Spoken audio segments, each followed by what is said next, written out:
Thanks, Marty. I'm David Avery, president of Powderfinger Promotions.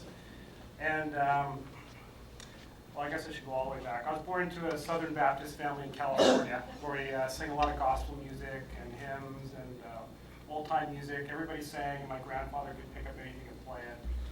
And that was all really awesome until one day a friend of mine with an older brother decided that he wanted a little camera I had and traded me the White Album and the first Monkees album for that little camera. And things got really weird fast. He also threw in a psychedelic lamp. My parents weren't really that happy about it. And, one day my mother walked in and the song Why Don't We Do It in the Road was cranked up to about 10. And she decided she was going to set me on the right path by buying me a more wholesome sort of musical approach, and she bought me Johnny Cash live at Folsom Prison. And so I went from being intrigued about sexual innuendo to being frightened by people cheering about murders. And really it's kind of come full circle in a way, because we work with both of those kinds of music now. But so that's kind of where I started going down the wrong path, perhaps, musically. And so I grew up a music head. I was just obsessed. I listened to everything.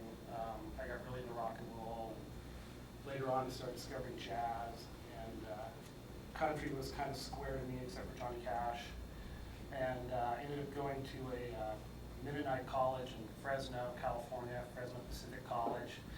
Wasn't a Mennonite, but they had a really good choir. And underneath the evangelical veneer, very left-wing theology department, which also put me on a path that wasn't too popular at home. So I came out of there with a composition degree, did a lot of choral performance, things like Mikado, musical theater, and was in a rock band at the same time.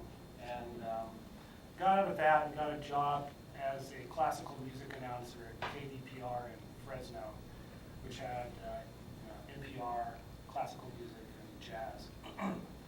And man, was that a cushy job. I mean, you put on like a Bruckner symphony, and you're set for a while as a DJ.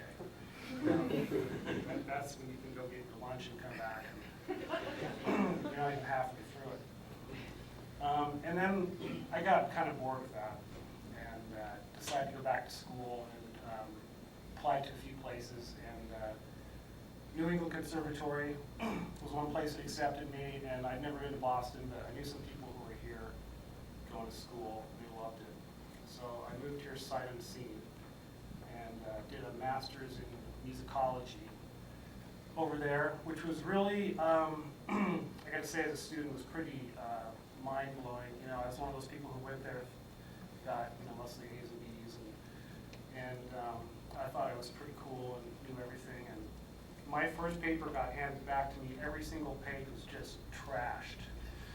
And I knew this would have been my, B+ paper in undergrad. And I had to seriously kick it up a notch. I was working with Dr. Gregory Smith, and when you turned into a paper to him, it was a rough draft.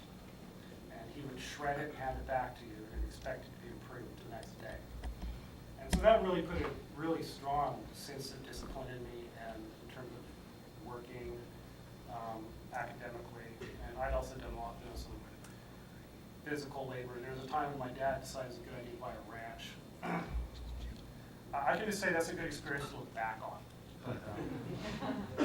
But a lot of things just kind of added up to me going into music and business. My dad had always been an independent business person, and my whole life. And so when I got done with my master's degree, I decided to go to the CUNY graduate school and did 2 years of doctoral study in musicology. And then I decided that was enough, because if you have a doctorate in musicology, your options are teaching. That's your main option, and I decided I wasn't too interested in doing that. So I moved back to Boston and got a job with Schwann Publications, which was this company started by Bill Schwann in 1950-something, where he put out these catalogs listing every single recording available in America, the 1995. And that started getting to be a very huge catalog. So it spun off into like a popular music section and a jazz catalog, and there's editorial. And that was also a really pretty easy job. And then something really cool happened. They laid everybody off and moved to New Mexico. And at first I was kind of depressed about it, then I was psyched. You know, I was getting unemployment, sitting at home, playing the guitar, writing songs, playing video games, and then that got really boring. And I didn't know what I was going to do, but a friend of mine who was a more serious musician went in and recorded 3 songs and said he was going to put out a 3-song, 7-inch vinyl release. And this is when vinyl, like nobody's actually playing it, it was really hip and certain stations wanted it, blah, blah, blah. So I had nothing to do, decided I was going to figure out how to get this thing played on college radio. Started coming up with a database and was not at all thinking about going into business as a music promoter. Just helping him out because I had nothing to do, and also he let me sing on the record. So I had some motivation too. But that went really well, and I lucked out. There's a local band, you know, this is in 1995. And this is a time when there's a local band called Machinery Hall who didn't even have a CD. They had 1 song on a digital DAT tape that they sent to WPCN that they were playing like 20 times a week. That doesn't happen anymore. And the result was these guys could play any week in Boston and draw 400 or 500 people. And so they had a big name. I just kind of lucked out. They hired me on a whim, went really well. And pretty soon other people were like, hey, what's going on here? You know, maybe we should see what's happening because you got from the area to play and blah, blah, blah. And it moved kind of quickly from, you know, working into a pantry in my apartment in Davis Square to getting some serious phone calls of people wanting to do promotions. So I had to figure out what to do. You know, how much money can I make before I have to go off unemployment? You know, when does this even out? And it just kind of happened. I didn't come into it with a big business plan or a grand idea, actually. I came into it, you know, with the opportunity to try to get some music I liked on the air. And I found out some people would pay me for it, and so I decided I was going to try to get as good at it as I could. And now, we were downtown for quite a while, but now we're out in Framingham, and it's a really cool situation. We're there with Nimbit and also Specialized Mastering, and so, you know, right now we're in this complex where you can walk in the front door with the finished album and get it mastered and get CDs reproduced, set up on iTunes, do yourself a website, email management, you know, radio promotion, publicity, you know, pretty much anything. You know, it's a good place. It's a DIY setup. Is the way that a lot of artists are working now. And so now we have as many unsigned as signed people coming to us. You know, there's a lot of bands who come to us who've never thought about a record label. They're not coming to us saying, hey. It used to be they'd come to us and say, hey, we want to get on the CMJ Top 200 because we want to get a manager's attention and get a couple of A&R guys checking us out and blah, blah, blah. And that really doesn't happen anymore. You know, usually it's bands who have it together, you know, have a good release, and are looking to capitalize on what we do.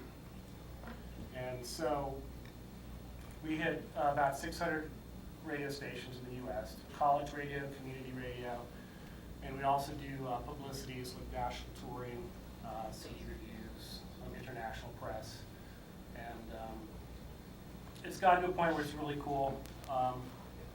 There's only 3 paid employees and about 4, 5, 6 other interns, depending. And you know, the last several years have been especially hip. We've gotten to work with a lot of cool bands like 311 and Government Mule, a lot of hip jazz recently, Bad Plus, and you know, Bobby Previtt. Oh my God, it's just been awesome. Majeski Martin Wood, and Soul Live, and a lot of sort of fringe stuff.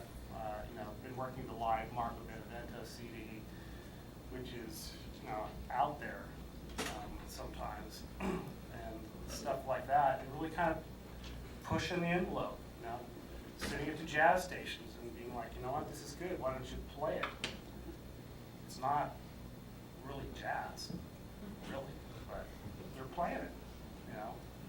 partly because they need new people, need new blood, new ears listening to the radio. So we've been covering college radio and jazz, like new jazz, Americana, and singer-songwriter formats. And that's pretty much what we do with publicity as well. And that's where we are today.